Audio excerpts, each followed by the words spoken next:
Selamat datang di channel Alur Donghua. Sebelum menonton, silahkan subscribe, biar Mimin tambah semangat update-nya. Tatapan Hanli berkedip saat dia melihat sekelilingnya dengan ekspresi kontemplatif di wajahnya. Meskipun dia telah menemukan diagram formasi-formasi darah menangis di aula belakang, dia masih tidak tahu mengapa formasi itu muncul di sini atau dari mana kekuatan ki dan darah di dalam pintu cahaya berwarna darah itu berasal.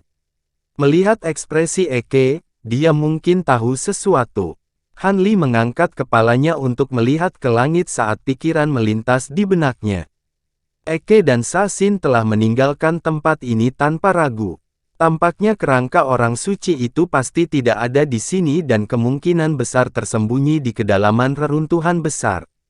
Namun, untuk menemukan roh ungu dan meninggalkan Jilin Void Realm ini, dia tidak bisa mundur tidak peduli betapa berbahayanya itu. Hanli menghela nafas panjang seolah-olah dia telah menghembuskan semua kekhawatiran di hatinya. Ekspresinya menjadi tenang kembali. Dia mengepalkan tinjunya saat cahaya putih bersinar dari permukaan tubuhnya.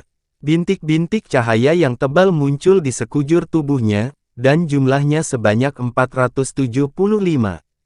Meskipun Zuoge menghalangi, dia masih menggunakan kekuatan formasi darah menangis untuk mengolah 3 tingkat pertama teknik penindasan neraka iblis surgawi dengan sempurna sebelum formasi runtuh.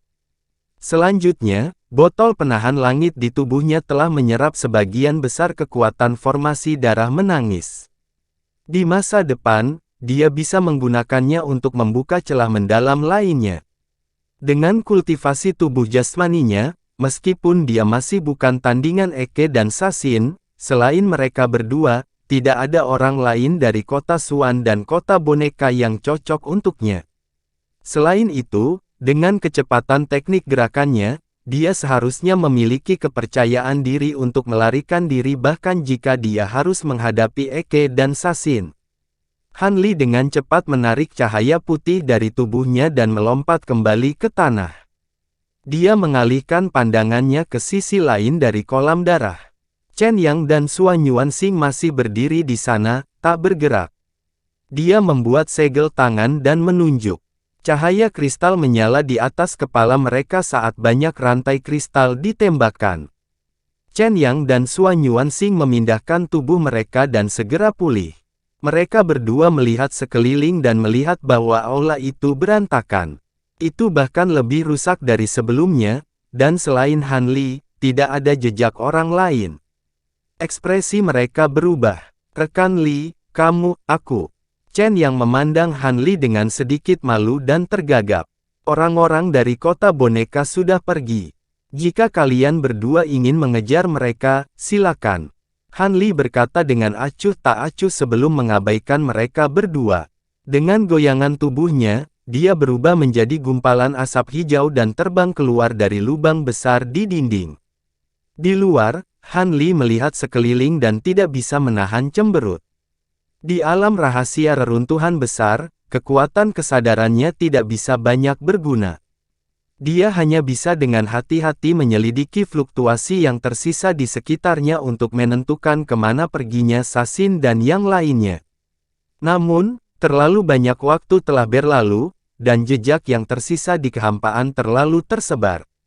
Dia hanya bisa memilih arah yang kasar, lalu dia melompat dan mengejar ke arah itu. Saat ini, tubuhnya sepertinya dipenuhi dengan kekuatan yang tak habis-habisnya. Dia masih sedikit tidak terbiasa dengan setiap gerakannya. Dia masih tidak dapat mengedarkan kekuatannya dengan bebas, dan akan selalu secara tidak sengaja menyebabkan serangkaian suara ledakan. Dengan beberapa lompatan, sosoknya sudah melarikan diri jauh. Di sepanjang jalan, masih terdapat area reruntuhan bangunan yang luas, pagar dan tembok yang rusak, dan penuh kehancuran. Hanli sedang memikirkan wanita berkerudung hitam bernama Zi kecil, jadi dia tidak punya waktu untuk menjelajahi tempat-tempat ini. Dia hanya mengejar mereka sepanjang jalan. 3 hari kemudian, Hanli tiba di sebuah taman terbengkalai yang dikelilingi oleh koridor berliku. Ada banyak bebatuan dengan berbagai bentuk dan ukuran tersebar di seluruh taman. Taman itu cukup luas. Saat dia bergegas menyusuri koridor taman, dia tiba-tiba mendengar suara senjata yang beradu di depannya, bercampur dengan omelan yang agak akrab. Han Li mengerutkan kening dan menekan fluktuasi kekuatan bintang. Dia tidak melompat, tetapi dengan hati-hati menyelinap. Keluar dari taman, dia berjalan sejauh 10 mil lagi. Setelah melewati reruntuhan yang padat, dia sampai di sebuah lubang besar dengan diameter puluhan ribu kaki. Dia bersembunyi di balik dinding layar Bluestone yang terlihat seperti akan runtuh, dan melihat ke bawah. Dia melihat bahwa di dalam lubang yang dalam, terdengar suara ledakan yang terus-menerus. Seorang wanita berpakaian putih yang mengenakan pelindung tulang memegang cambuk tulang putih di satu tangan dan tombak tulang putih di tangan lainnya. Tubuhnya terbalik ke atas dan ke bawah di dasar lubang yang dalam. Saat dia memutar pergelangan tangannya, cambuk tulang itu menggeliat seolah itu adalah makhluk hidup, terus-menerus menebas pria berbaju besi hitam yang memegang pedang. Dimanapun cambuk itu mendarat, akan ada kilatan cahaya putih, dan akan ada ledakan yang menggelegar, menyebabkan kehampaan bergetar. Ini benar-benar dia, kata Han Li dalam hati. Wanita berjubah putih itu tidak lain adalah Gu Qianxun, dan orang yang bertarung dengannya adalah pangeran pertama, Xi Zanfeng.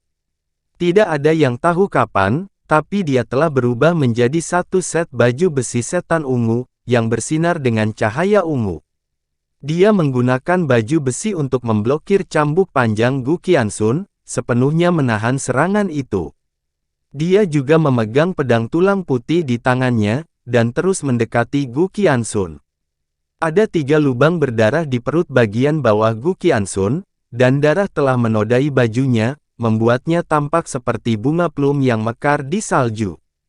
Jelas bahwa dia berada dalam posisi yang kurang menguntungkan, dan hanya masalah waktu sebelum dia dikalahkan. Han Li mengalihkan pandangannya, dan melihat mayat seorang wanita tergeletak di tanah tidak jauh dari mereka berdua. Dia mungil dan memiliki sosok yang anggun, dan ada lubang berdarah di dadanya. Itu adalah wanita menawan yang mengikuti Xi Zanfeng sebelumnya. Cambuk panjang Gu Qianxun melilit pedang Xi Zanfeng, dan ujung cambuk itu seperti lidah ular saat menusuk ke arah wajah Xi Zanfeng. Xi Zanfeng mundur selangkah, dan dengan sentakan pedangnya, cambuk tulang pada pedang itu menegang.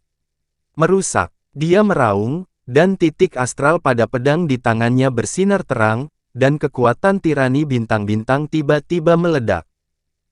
Bang bang bang, serangkaian ledakan terdengar, dan cambuk tulang putih itu meledak, berhamburan ke segala arah.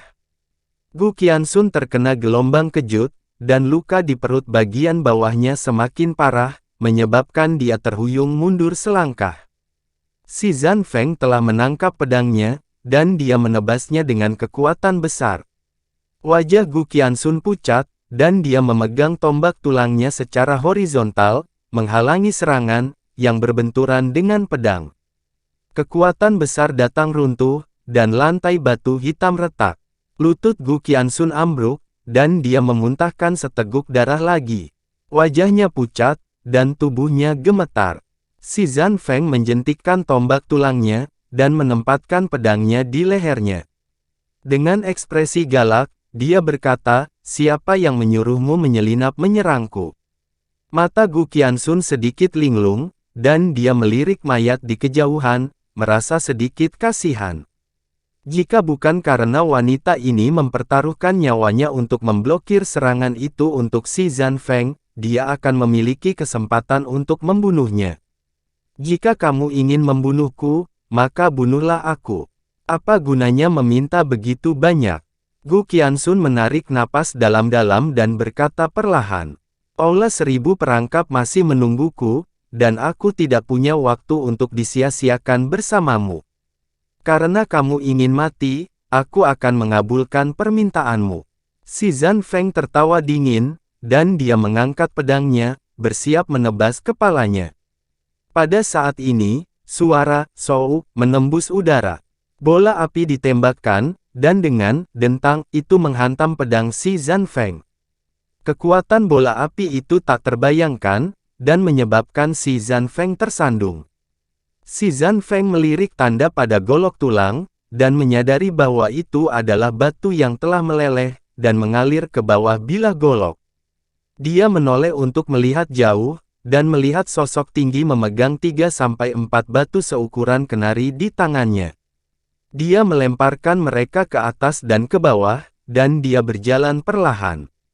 Itu kamu. Setelah melihat wajahnya, ekspresi Xi Zanfeng berubah, dan dia berseru. Daoisli, Gu Qianxun bergumam dengan ekspresi rumit. Yang mulia, saya percaya Anda baik-baik saja sejak terakhir kali kita bertemu, kata Han Li sambil tersenyum. Xi Zanfeng memandang Han Li, dan dia hanya bisa menyipitkan matanya. Perasaan aneh muncul di hatinya, dan dia merasa bahwa orang di depannya ini berbeda dari kesannya terhadap dirinya. Kenapa? Taois Li ingin ikut campur dalam dendam pribadiku padanya. Xi Zanfeng mengerutkan kening dan bertanya. Aku tidak tahu apakah dia memiliki dendam pribadi denganmu, tapi aku masih memiliki beberapa hal untuk didiskusikan dengannya. Yang mulia, silakan pergi. Han Li tidak berhenti berjalan, dan dia berkata dengan tenang. Pertama datang, pertama dilayani, semuanya harus dilayani pertama. Setelah saya menyelesaikan dendam pribadi saya dengannya, Anda dapat berbicara baik dengannya. Xi Zanfeng mencibir, dan dengan memutar pergelangan tangannya, pedangnya menjadi lebih tajam, dan dia menebas ke arah belakang kepala Gu Qianxun. Mata Han Li berkilat, dan cahaya putih terang bersinar dari telapak tangannya. Dengan memutar jarinya, bebatuan biasa di telapak tangannya langsung berubah menjadi merah menyala. Dengan jentikan pergelangan tangannya, suara guntur yang lembut terdengar dari telapak tangannya, diikuti oleh suara sesuatu yang merobek udara. 4 batu merah menyala terbang keluar dari tangannya, berubah menjadi 4 busur merah menyala yang terjalin. Dalam sekejap, mereka terbang di depan Xi Zanfeng. 2 terbang menuju pedang di tangannya, sementara 2 lainnya terbang menuju dantian dan dadanya. Xi Zanfeng terkejut, dan dia dengan cepat mengangkat pedang di depannya untuk melindunginya. 2 batu api yang diarahkan ke pedang meleset, sedangkan 2 batu lainnya yang ditujukan ke tubuhnya mendarat di pedang. 2 ledakan terdengar, dan pedang tulang putih itu tiba-tiba bergetar, menabrak dada Xi Zanfeng, menyebabkan dia terdorong mundur hampir 100 kaki. Kakinya seperti bajak, mengukir 2 jurang yang dalam di tanah. Setelah menstabilkan dirinya, Xi Zanfeng melirik 2 retakan pada pedang itu, dan alisnya berkerut. Sepertinya rekan Daois Li telah bertemu secara kebetulan di reruntuhan besar, sungguh membuat iri. Lupakan saja, karena Anda bersikeras untuk menyelamatkannya, saya akan memberi Anda beberapa wajah. Xi Zanfeng berhenti sejenak, saat dia berbicara sambil tersenyum. Saat dia selesai berbicara, pedang tulang putih di tangannya pecah menjadi 2. Gunungnya tinggi dan sungainya panjang. Mari kita bertemu lagi suatu hari nanti. Kemudian, dia melompat ke kejauhan dan dengan cepat menghilang. Han Li mengizinkannya pergi, dan tidak menghentikannya. Dia berbalik dan berjalan menuju Gu Qianxun. Gu Qianxun melihat sosok Han Li yang mendekat dan ekspresinya berubah. Tidak ada yang tahu apa yang dia pikirkan. Kamu bisa melepaskan benda di tanganmu. Tidak perlu mati bersamaku, kan? Han Li meliriknya dan berkata. Mendengar ini, tubuh Gu Qianxun rileks dan sepertinya dia telah memulihkan sebagian kekuatannya. Dia menyimpan giok putih di tangannya ke lengan bajunya dan jatuh kembali ke tanah. Menggunakan tangannya, dia perlahan menarik kakinya keluar dari tanah. Kamu dan aku sudah jatuh. Mengapa kamu menyelamatkanku? Gu Qianxun bertanya. Ketika saya bertemu Nyonya Liu Hua, dia membantu saya menyingkirkan serangga bencana hitam. Menyelamatkan Anda kali ini dapat dianggap sebagai saya membalas kebaikannya. Han Li melihat bahwa meskipun lukanya serius, hidupnya tidak dalam bahaya dan berkata perlahan. Kau melihatnya, bagaimana dia? Gu Qianxun buru-buru bertanya. Dia baik-baik saja. Dia dibawa pergi oleh RG. Mungkin dia pergi ke tempat mayat orang suci. Han Li berkata perlahan. Mendengar ini, ekspresi Gu Qianxun menjadi rileks dan dia sedikit tenang. Siapa kamu? Han Li tiba-tiba bertanya. Kamu seharusnya sudah tahu, kan? Benar, aku memang bidak catur yang ditinggalkan pangeran ketiga di alam skala. Jika bukan karena dia, saya akan mati bersama ibu saya di tangan Du Qingyang. Itu semua berkat dia aku bisa membalas dendam untuk ibuku. Jadi kali ini, dia memerintahkanku untuk menyingkirkan pangeran pertama dan pangeran ke-13. Gu Qianxun ragu sejenak sebelum menjawab. Ketika Han Li mendengar ini, dia hanya bisa menghela nafas ketika dia mengingat semua detail pertemuan masa lalunya dengan pangeran ketiga, dan dia benar-benar tidak dapat menemukan sesuatu yang salah dengan itu. Mataku benar-benar buta di masa lalu.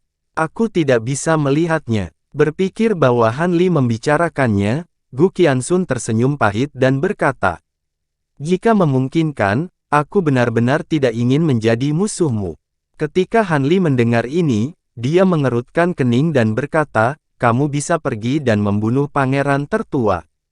Jika perlu, aku bisa membantu. Tapi jika kamu menyerang si Chuan Kong lagi, jangan salahkan aku karena mengabaikan hubungan masa lalu kita dan membunuhmu. Mendengar itu, tatapan Gu Qianxun menjadi rumit dan dia tidak berbicara untuk waktu yang lama. Setelah menunggu begitu lama, si Zhan Feng mungkin tidak akan kembali. Jaga dirimu baik-baik. Begitu Han Li selesai berbicara, dia melompat ke langit dan turun ke kejauhan. Gu Qianxun tertegun tak bisa berkata-kata. Setelah diam lama, dia perlahan berdiri. Langkah kakinya agak lemah saat dia berjalan ke samping dan membungkuk untuk mengambil tulang putihnya. Dia menarik napas dalam-dalam dan mengejar Han Li ke arah yang dia tinggalkan.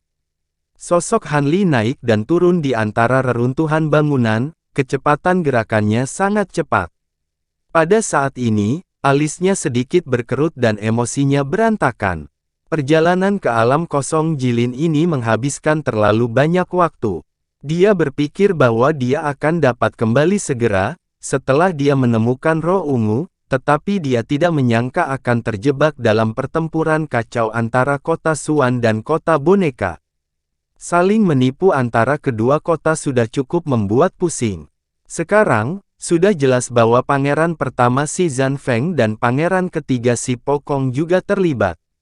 Situasi menjadi lebih rumit. Dibandingkan dengan risiko pribadi si Zhan Feng, Han Li lebih memperhatikan pengaturan si Po Kong. Dari Gu Qianxun, dia tahu bahwa si Po Kong telah lama beroperasi di alam kosong Jilin. Keduanya sangat tertarik dengan Scale Hollow Realm, yang selalu dianggap sebagai tanah tandus. Kalau dipikir-pikir, alasannya pasti berhubungan dengan peninggalan suci di reruntuhan besar. Memikirkan hal ini, hati Han Li hanya bisa menegang. Mungkinkah si Chuan Kong mengambil inisiatif untuk mengikutinya ke sini untuk ini?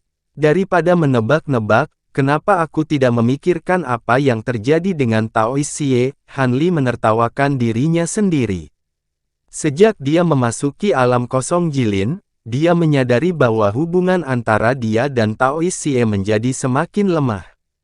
Bukan karena hubungan spiritualnya telah terputus, tetapi dia merasa bahwa Taois Xie menjadi semakin asing.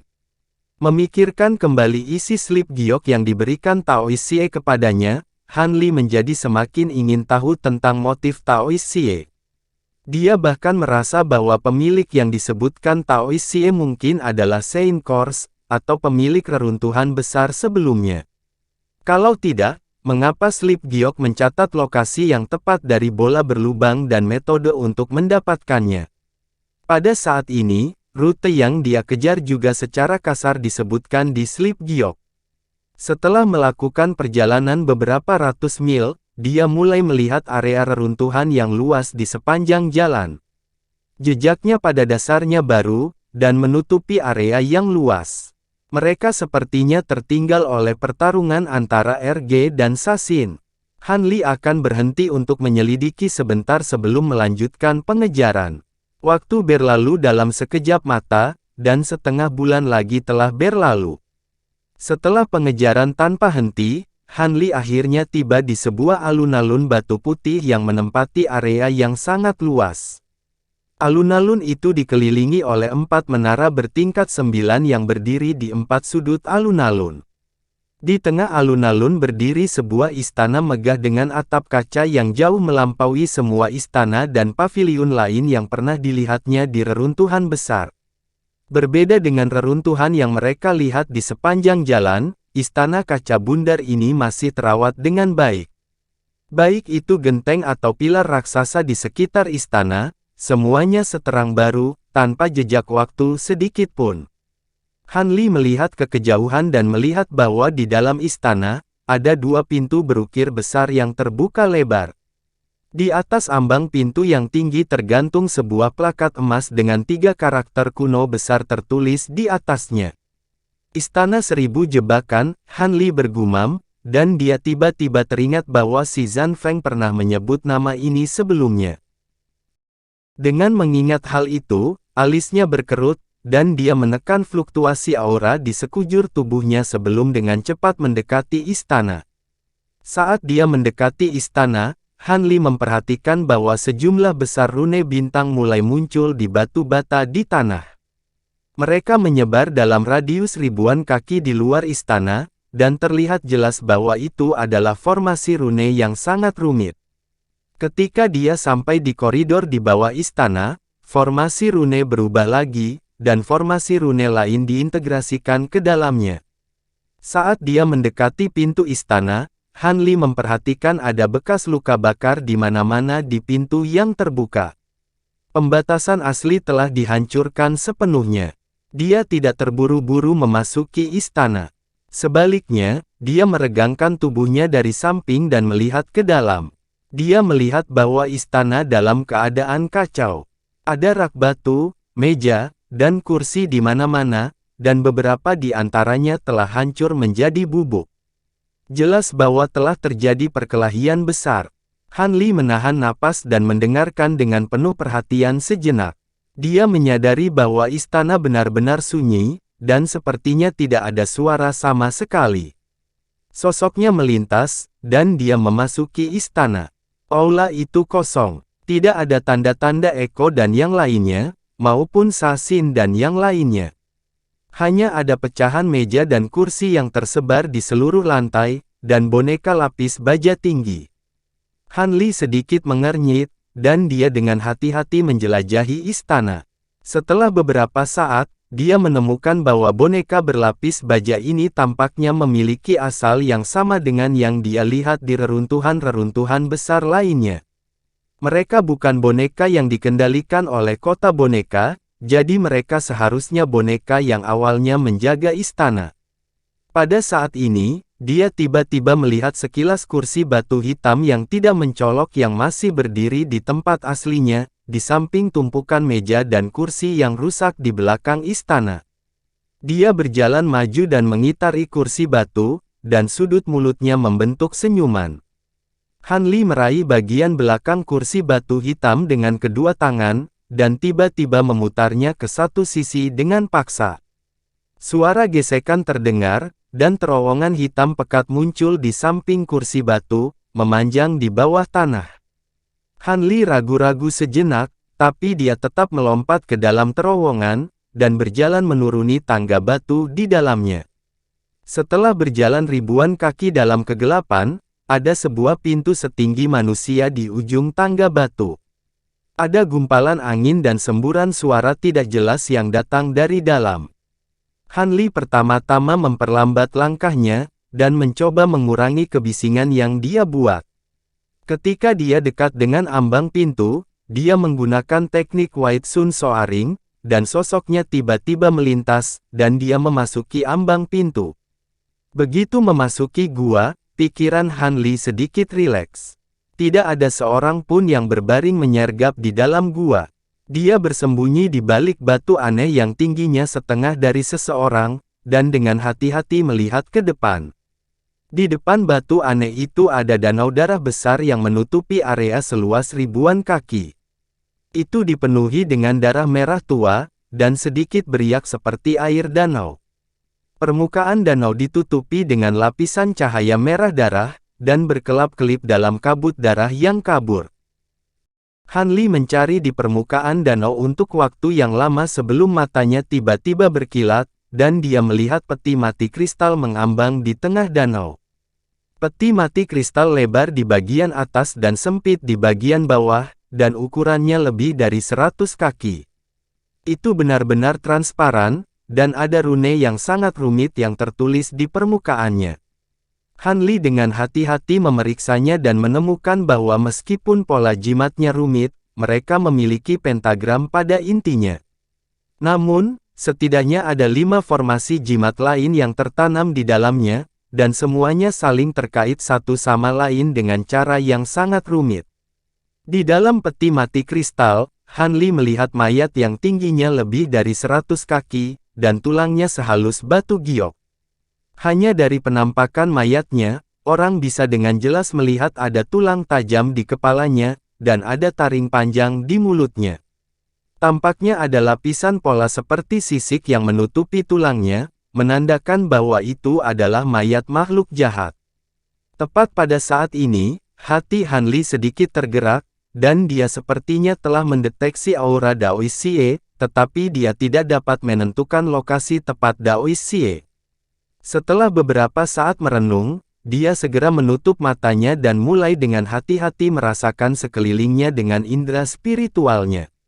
Setelah beberapa tarikan napas, Han Li membuka matanya lagi, dan sedikit kebingungan muncul di wajahnya. Dia terkejut menemukan bahwa hubungan spiritual antara dia dan Taoist Xie tampaknya secara bertahap melemah. Tepat pada saat ini, raungan marah tiba-tiba terdengar dari sisi lain danau darah.